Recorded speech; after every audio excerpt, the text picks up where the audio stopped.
Oh, this is gonna be crazy.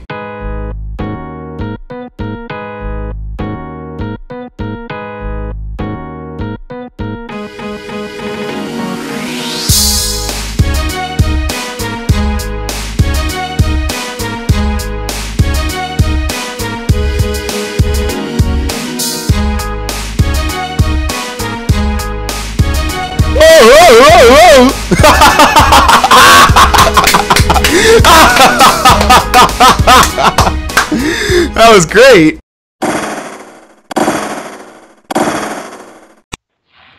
Alright, hello everyone, and welcome today to a very special edition of SpraynPray1000's Verdict. I am SpraynPray1000, and actually, for this special edition of SpraynPray1000's Verdict, joining me today is Surge2. Yo, yo, yo. And we are going to be talking about a game I literally just beat 30 seconds ago. I stopped the recording maybe like a minute ago. I always say this game wrong. Lightning Returns Final Fantasy 13,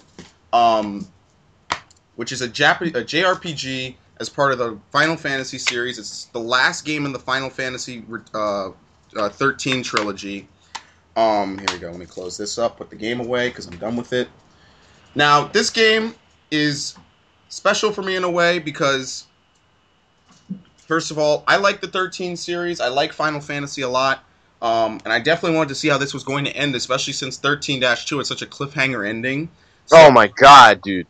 That ending 13-2's ending was extremely cliffhanger-ish. And then the DLC, the real DLC, not Saz's DLC, was also a cliffhanger. But at least it provided some sort of, okay, this is, this is where it's going next. It made it, it's because at the end of Final Fantasy 13-2, it kind of felt like everything you did up until that point was a waste of time. Yeah, like, you just lost, At least the DLC kind of said, okay, there's hope, but it'll be in the next game. So, in any event, this actually is kind of special because I don't think there's ever been another Final Fantasy game besides 7 that has had 3 installments within that universe. I know 7 is everyone's love child. They love it. What was it? There's a Crisis Core, there's Dirge of Cerebus. There's a movie, something. Yeah. There's a lot of stuff for 7. Like, and then technically the Crystal Kids, I think, takes place after 7. Yeah, Advent Children. Advent Children, I think that's the movie. But yeah, there's a lot of stuff in Final Fantasy VII's universe, not to mention that they have crossovers. But typically most Final Fantasy games, like all the major ones, get a sequel. Like, just one. Like 10 and 10-2.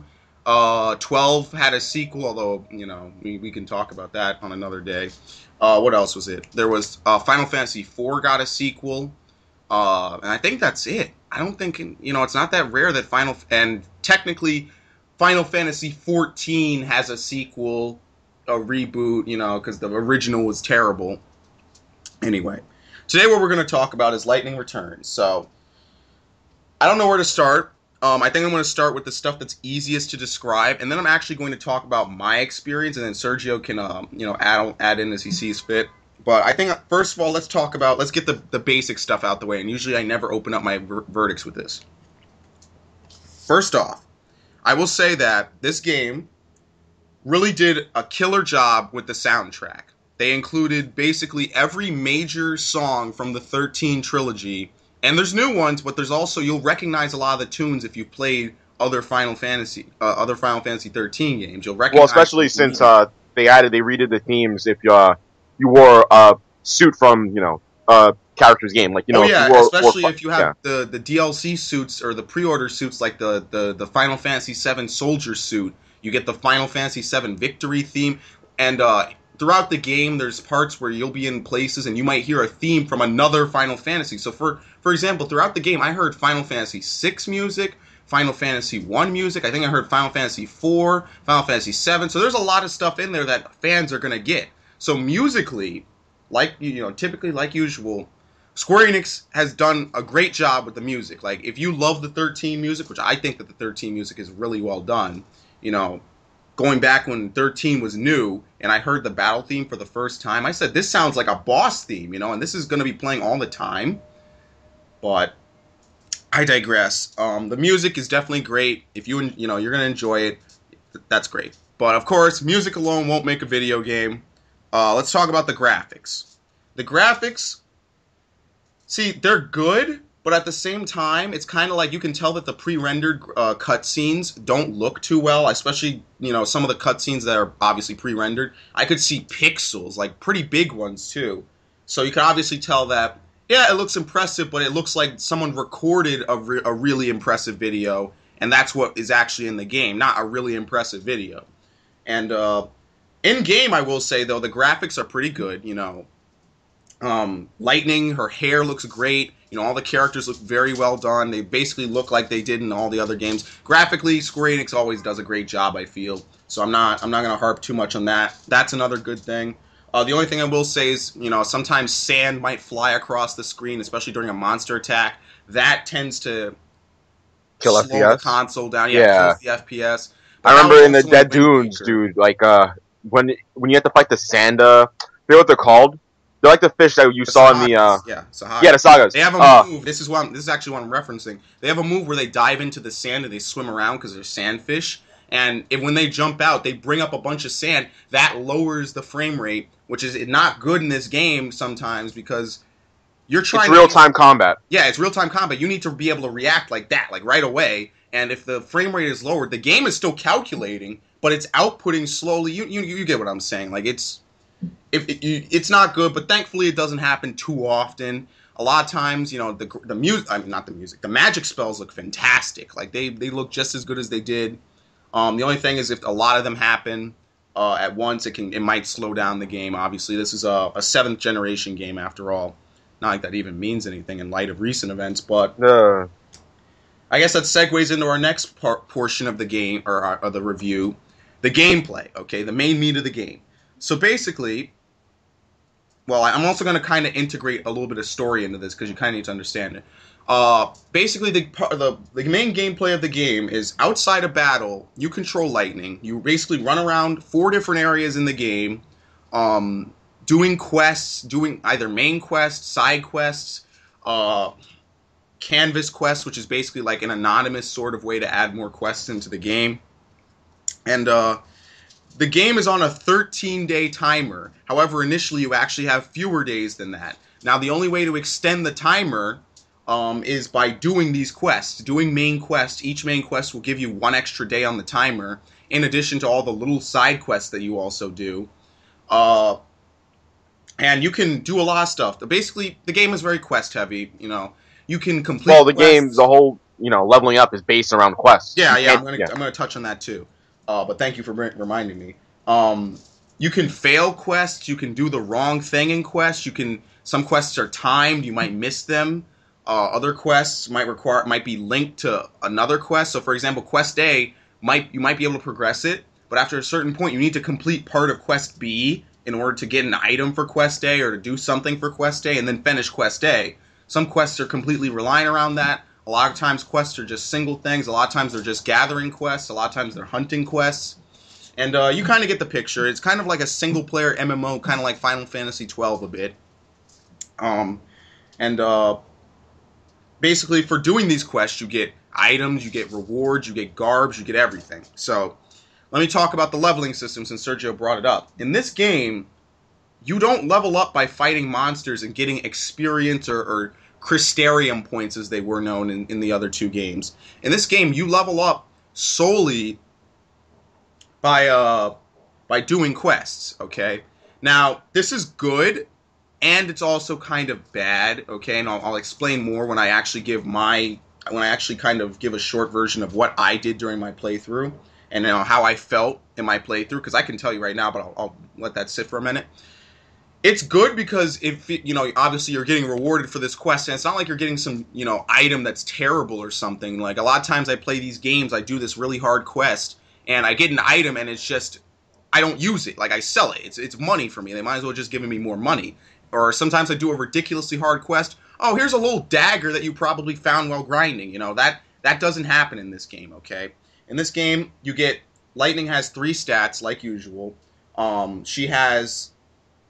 there's other things that can get upgraded. Upon completing a quest, you can either increase your health, your strength, your magic, your ATB, your active time battle gauge, your EP, or your recovery item slots, but typically the last 2 or 3 of those are only for main quests or really big or tough quests. So for the most part, you'll only get a buff to your health and maybe 1 or 2 other things. But this is bad, however, because in this game you will do a lot of fighting. Like, you will fight a lot of monsters. You will spend a lot of your time, fighting a ton of monsters, either to kill off a bunch of them or do whatever, and you don't get anything for them, basically. You basically go in there, and you don't get any reward for it, per se, besides items or maybe a spell. You don't level up Lightning. Lightning can't level up through battling, which means that, in a way, battling kind of doesn't have the same feel to it as basically every other JRPG. Battling sort of almost feels like an empty means to an end. Well, I wouldn't say it's empty, because it leads to you being able to complete side quests easier, because you farm CP, which is your main reward for battling, and or EP, not CP. Yeah. And you use that to, slow down time, which is the most crucial thing in the game. If you're not able to have a grasp on time, don't give you enough, though. Yeah, but if you can get into, because they're pretty lenient with how many enemies you'll fight at once and find. Like, it's not like you have to go across an entire map to find a certain enemy. And not only that, if it's an enemy that doesn't give you much EP, they'll at least spawn a bunch of them, so that way you get more EP per. It scales based on the amount of enemies you fight and the difficulty level of the enemy as well. Yeah. So, for example, if it's like one of the flans, those they usually come in threes. Yeah, and even on in later days, you get like 5, 7, 10 at some point. And they're not too hard to kill. Yeah. All right. So the other thing we should mention before we talk about EP, or probably what the hell is EP? I apologize. We'll get to that in a second. This game is open world. The clock, basically, each day obviously has 24 hours in it. The timer slowly ticks down until 6 a.m., at which point you are withdrawn from the world and taken back to your home base, where you can then buy special items, get new rewards, basically plan out your next day, and also, more importantly, extend the timer in-game. So that's what happens. So now let's talk about the stats, okay? Lightning has 3 stats, okay? She has health, magic, and strength. And by magic and strength, I'm referring to magic damage and strength damage, or power, whatever you want to say. EP is basically a magical ability that only Lightning has because of her role in the game, where she can use it for various purposes. So, for example, you can use it in your home base to buy special items that you can only get there, or are extremely rare otherwise. Or you can use it for any of the abilities that Lightning gets throughout the game. Lightning gets something called EP abilities. So, for example, Lightning can use an ability called Chronostasis, which will stop time in the world for about maybe 5 in-game or 5 real-world minutes. It's really helpful when you're traveling, or when you don't want to run out of time, or maybe a quest is about to expire, or a person is about to appear, because people do come and go as the days go by. Like, they'll actually appear and at certain times and then disappear, and sometimes quest items do the same. If you know you need to be there at a certain time and you're running low, or you just don't want to waste time, you can use Chronostasis, or you can teleport to other locations. You can cure yourself. You can revive yourself from being knocked out. A lot of stuff you can do with EP. And really the only way to get it back is either using rare items called ethers, or by fighting, which is typically how you'll get it back. Except that most monster fights don't give a lot of it. Usually they give like 0.3 or 0.1 or 0.08 of an EP point. Unless you're fighting a monster in what is known as a chaos area. In a chaos area, basically, this dark, mysterious force called chaos surrounds you, and then you are, monsters can spawn, or maybe they've already spawned, but then chaos appeared. If you fight them inside the chaos orb, they'll be more powerful. You'll be on a slight disadvantage, but your EP and item rewards are increased dramatically. And the only other thing to say is that there are vendors. You can buy stuff with Gil. You can upgrade your stuff, but not all right at once. Sometimes you need to wait maybe until like day 5 to upgrade, to be able to synthesize abilities or something like that. And that's how you make them better. You can level up abilities, etc., etc. So now let's talk about the actual battle gameplay, okay? In combat, Lightning is basically by herself, unlike the other 2 games where, if you remember, Lightning or whoever was the main characters, they fought as in groups of 3, like there were 3 of them.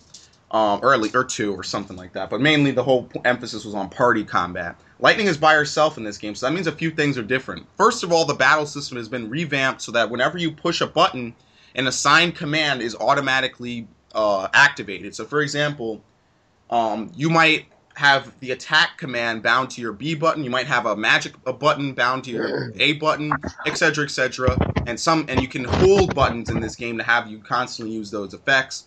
In battle, you don't, since there's only one person, you know, it'd be unfair if you only had one ATB gauge. They gave Lightning 3 different ATB gauges and brought in a reworked version of the dress sphere system from 10-2. Basically, what happens is, in battle, at any moment, you can press left bumper or right bumper to switch to other assigned schema.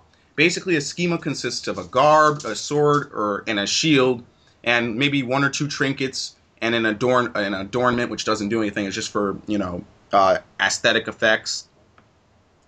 And in battle, basically, each garb has its own, you know, strength and magic and stuff, and they're customized. A lot of times they're based off of other Final Fantasy classes.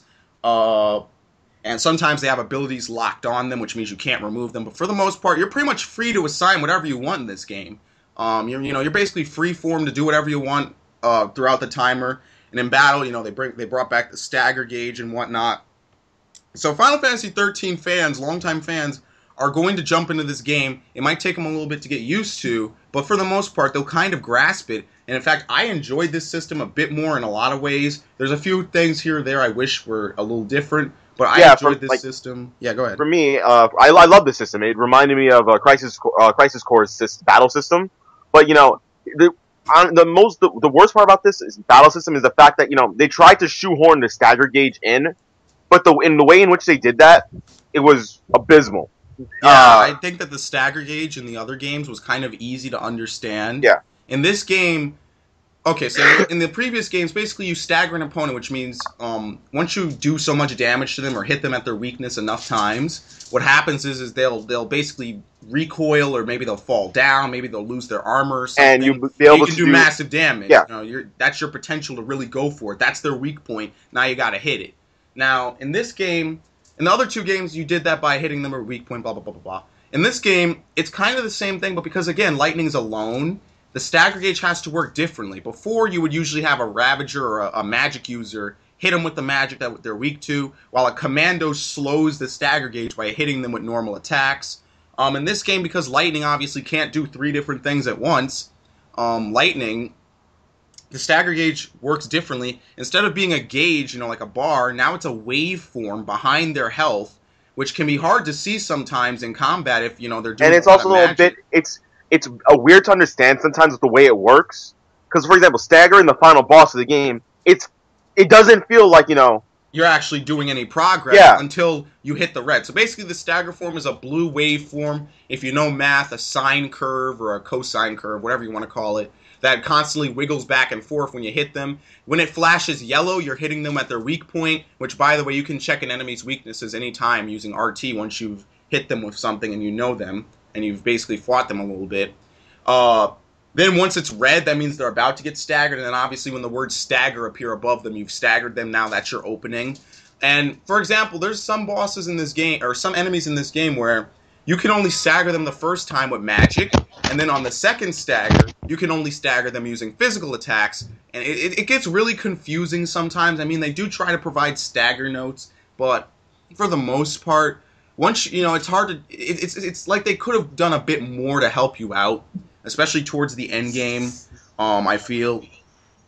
But, I mean, again, it does feel shoehorned. I do think that they wanted to, because I think they didn't want to make it so that you can basically cleave off, you know, 1% of a boss's health every time you attack it or something. They wanted to make it so that, okay, you got to kind of have some emphasis on staggering. And in fact, in this game, they even say you could choose to focus on staggering, or you could choose to, you know, do flat-out damage. Trust me, at least for the end of the game, you're going to want to focus on staggering, because I don't see any other way to beat it. Another addition to the game that I did like was the fact that you can also knock out enemies if you do X amount of damage, which I think is great. For fighting, for example, there's a boss within the Chapter 3's boss. It makes it incredibly easy if you're able to knock him out, because he can't get up and hit you back.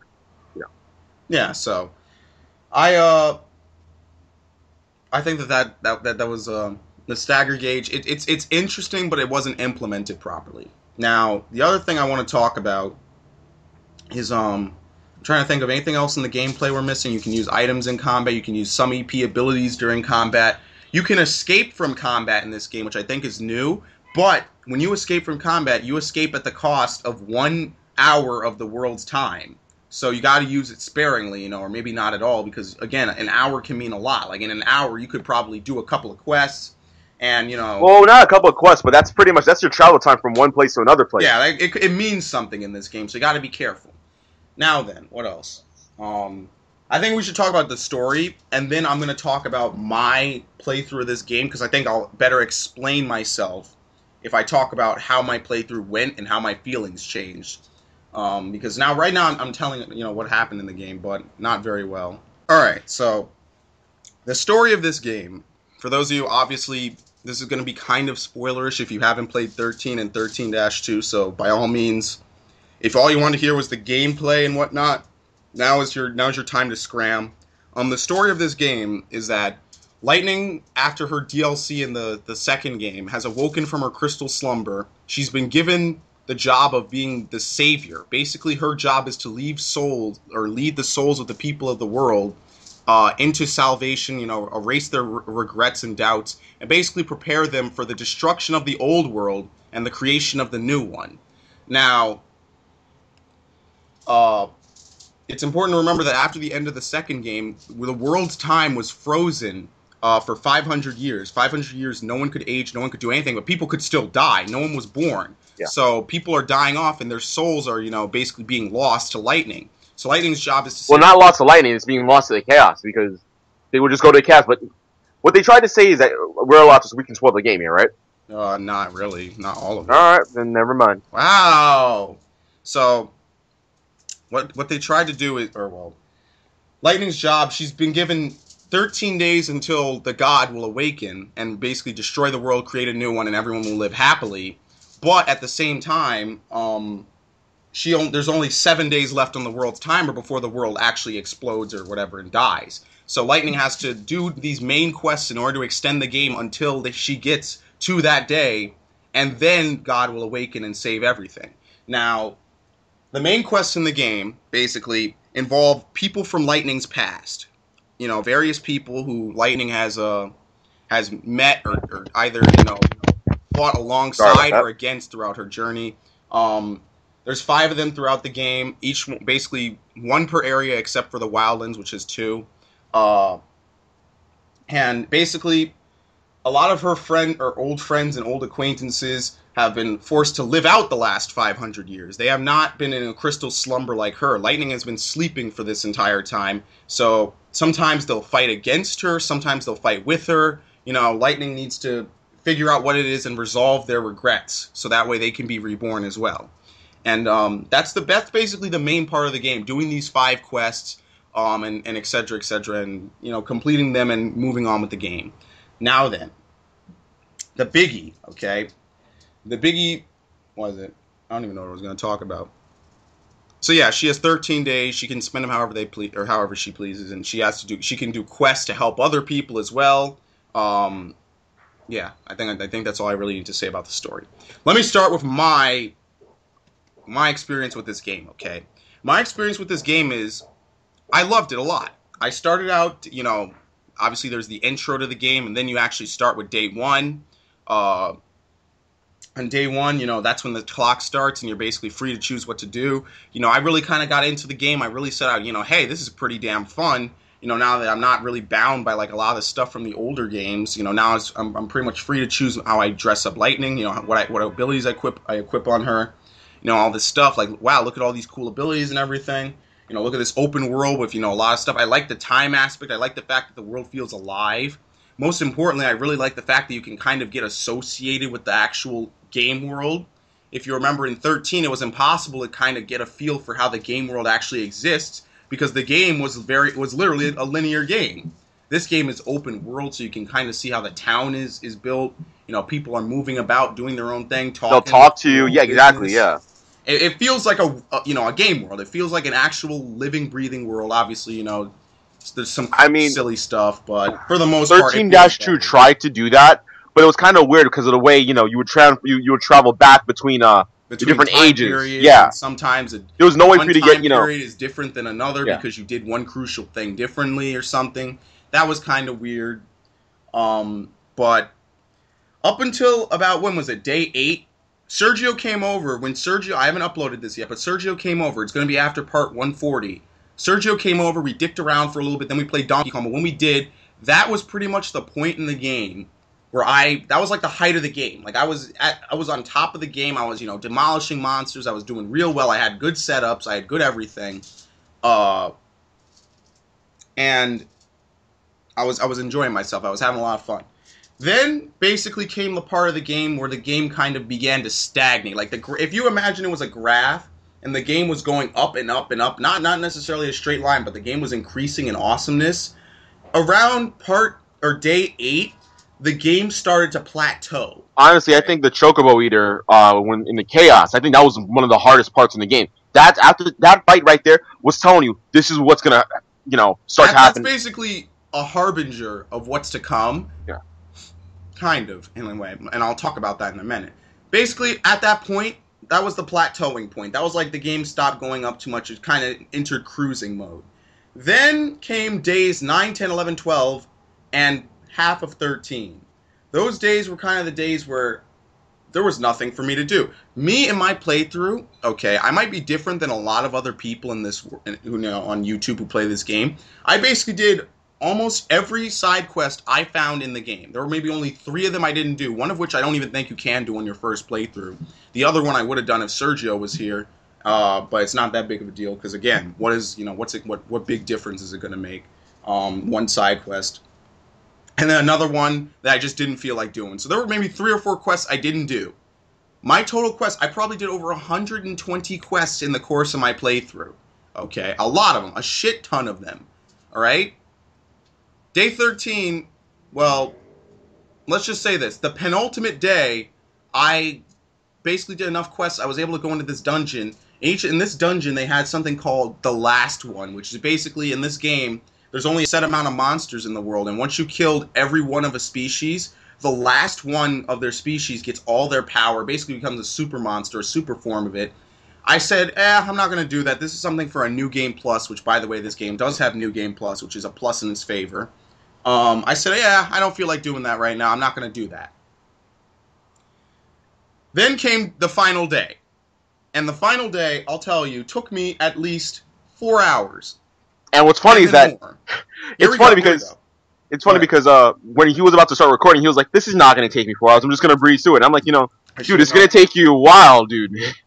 It's pretty much its own temple or dungeon. My mindset was that this game is so different from its predecessors that the ending will be different and the ending will be doable because there's so many different things you can do that the ending is going to have to accommodate them all. And, it's going to be fair enough that someone who has an easy setup or didn't do a lot of side quests can beat it. No, was I wrong. Yeah, if you don't have at least 2 ethers, it's pretty impossible to beat it. Here's what happens, okay? At the end of the game, I'm not going to say exactly what happens, but I'm going to say, I went through the dungeon, okay? I'm going to be very vague because it's obviously a review. I don't want to spoil the game or anything. I went through the dungeon, the final dungeon. Even before I got in, I was having problems with the enemies, okay? And by the way, it's not like I rushed through this game. I took my damn time with this game. In fact, this game has almost been out a month now. So it took me a month to beat this game about, what is it? In 3 days, it'll have been a month or so. Or you can count the days, whatever. I basically did every quest. As I said, I did almost every quest. You can look at the playthrough, look at my final totals. I did basically everything I could see, all right? As soon as I tried to get into the final dungeon, the first encounter basically whooped my ass. I beat them, but it was tough. Then, what happens is at the end of the game, there are, some different rooms you need to go into you can clear out to get a reward. Like any in-game dungeon, kind of similar to Final Fantasy 3, except they kind of force you to do it. They force you to do it in Final Fantasy 3. You don't have to do it for this game. Those rooms beat my ass. Those rooms themselves alone probably took maybe 2 hours just to clear them out, all right? In addition to all the cutscenes, all the everything, all this and all that, The final boss, however, the final boss of this game, and this is where I kind of drew the line with this game, and I said that I love this game, I want to support them, but I have to draw the line here. This is where I draw the line. The final boss of this game is so unbelievably overpowered. Well, it's not that he's not overpowered if you know, for example, have the ethers. I think really it comes down to you being able to actually go. Are they? The average person won't find all this stuff. So and I'm not even talking about me. Well, I am talking about me, but think about if this is me. Think about the average person playing this game. They're gonna give up. They're not gonna beat this boss. They're just gonna say, either time to not play this game anymore. I'm not gonna beat this game. We're just, they're gonna be unfortunately. What they want you to do is, by the end of my playthrough, I had more stats than Surgster. The final boss, what they want you to do is they know that this amount of stuff you get from one playthrough is not enough to beat the final boss. So what they want you to do is to replay the entire game, basically start a premature New Game Plus so you can get enough stats from doing the game a second time, because once you redo the quest on New Game Plus, you get stats again. What they want you to do is basically go through the whole game again, level up all your stuff again, beat the whole game again, and then beat the final boss. That's where I draw the line. Because I have never seen, I cannot think of a single game in my entire life where they say, you have beaten the whole game. All that's left is the final boss. Now, you can replay the whole game, or you can torture yourself trying to kill the final boss in your first playthrough. In my case, done that. In my case, I had to torture myself. I had to get pretty much lucky to beat the final boss. Yeah, and if it wasn't for Surgster, I might have actually, I don't know what I would have done. And he was better off than me. He had turbo ethers. He had a bunch of stuff. Yeah. I had more stats than Surgster. I had more garbs, more everything. The final boss of this game is not good. I mean, as a boss, you can even hear my disappointment when I was fighting him. I imagine that it's authentic. Surgster was listening to me when I did it. I know he was laughing his ass off at me probably in the Skype call. Well, yeah, because you didn't follow my advice. I thought I was okay. The final boss has 4 forms. The 4th form does not need to exist on normal mode. It does not. And for any first playthrough on normal mode, no final boss should be like this in any video game. I don't care what it is. If it's a first-person shooter, an RTS, no final boss should ever be designed like this. Because I don't like this. This is actually what they could have done was they could have done what Final Fantasy -2 tried to hype on, which was a quick time events, the cinematic action. If they even did that, yeah, they could have done that. Why were the QuickTime events not in the game? But anyway, I expected that this ending was going to be at least to some degree frustrating. I remember 13 took me a year and a half to beat, okay? And the ending took me maybe 2 months. Obviously I didn't play it every single day. It was like an occasional thing I would pop in and do. But I beat it. If you remember from my playthrough of 13-2, I beat the final boss in my first run. Like, it was close. It was down to the nitty-gritty. I gave my all to the boss, his first 3 forms in this game. I gave my all to the fight, and then I found out he had a 4th form. Yeah, because he was playing the game. Is impossible to kill without staggering. He is impossible. It's not possible to be on your first playthrough, of course. Obviously, someone could do 10 playthroughs and basically have 100,000 HP and basically just sit there light slashing him to death, and it'll probably kill him. No, I'm not talking about that. On your first playthrough.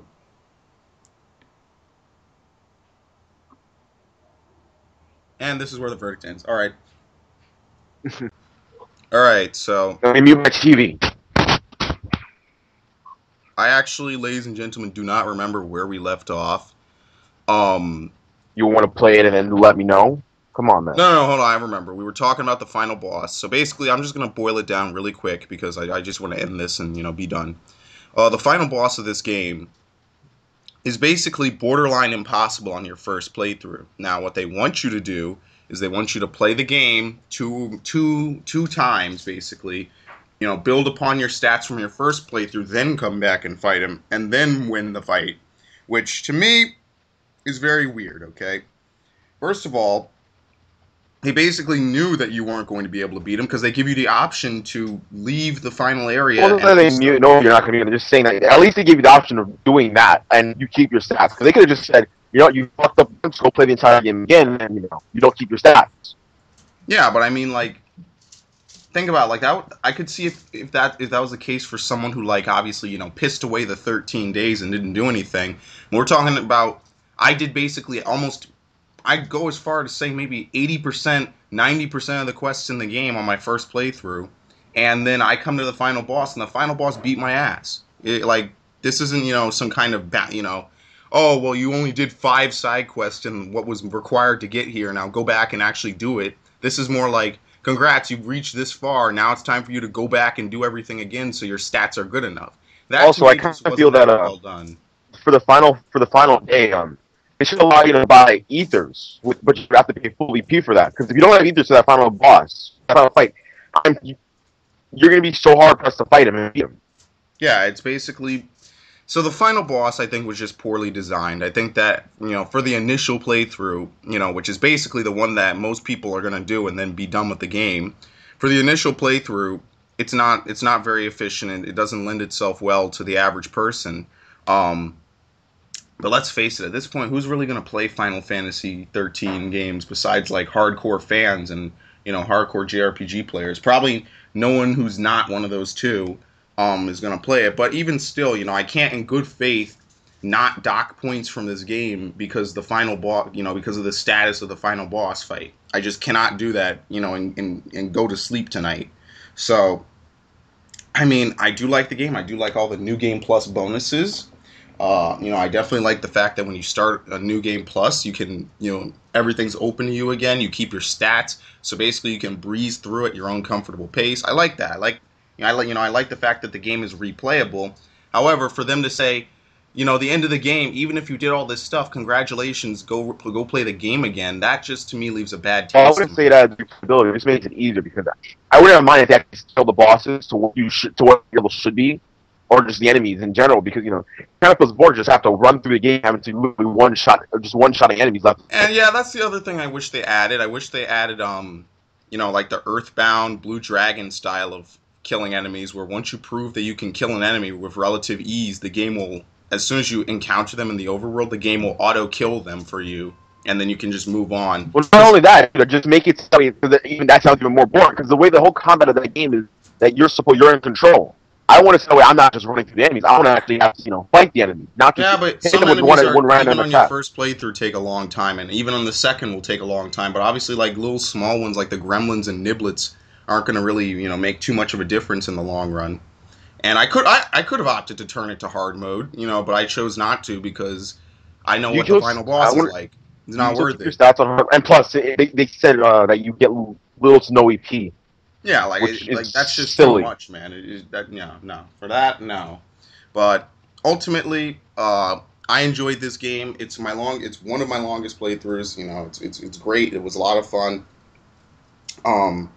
And even though the final boss is kind of basically cheat, I guess the only thing left to do is to rate the game. I would give it an 88. I'd be a little bit more harsh. I'd kind of have to say, I like, the fact that this game has a lot of stuff to it, that's replayable, What I don't like is the final boss, and a couple other things about it. But for the most part, I think that this game is very enjoyable. I think it's, well done. The ending, definitely makes up for the final boss, but it doesn't excuse it, Just the fact that I was able to beat the final boss, say, yes, I beat a really tough boss, and then, look at the ending, which is great. It's feelsy, it's bittersweet, but it's a good ending. It's final. I like that. I like that about this game. And I'd say that this game deserves, at the very least, he's calling me back. Oh my god. I'd give it an 80 out of 100. And the only people I would actually suggest to get this game, okay, just for sanity reasons and everything, is I recommend that only, fans of Final Fantasy 13 actually get this game. So that's going to be it for this verdict. I have to end this call because I missed his call. Oh, well, never mind. Now I don't have to do anything. All right, so 80 out of 100. Well done. It's a very fun game. Definitely one you'll play a lot. But it'll only really appeal to people who are used to the system or know that they're getting into a very difficult game. Anyone else is going to kind of play for a little bit and then get really frustrated, you know, with the controls, the battle mechanics or whatever. Like, if you can adapt to it and understand it, you'll be fine. But otherwise, you're not going to enjoy yourself too well. And I guess that's all I really have to say about it. You know, I like the character development and everything. You know, I feel that this is the actual way the characters would act, given, you know, all the time that's passed and everything. And, yeah, I think it's pretty good. So, that's going to be it for this Verdict episode. It's good to finally wrap it up because I need to get this stuff off my hard drive. I'm SpraynPray1000. And I'm Stu. And from everyone here, good night and congratulations. Congratulations. No, stop.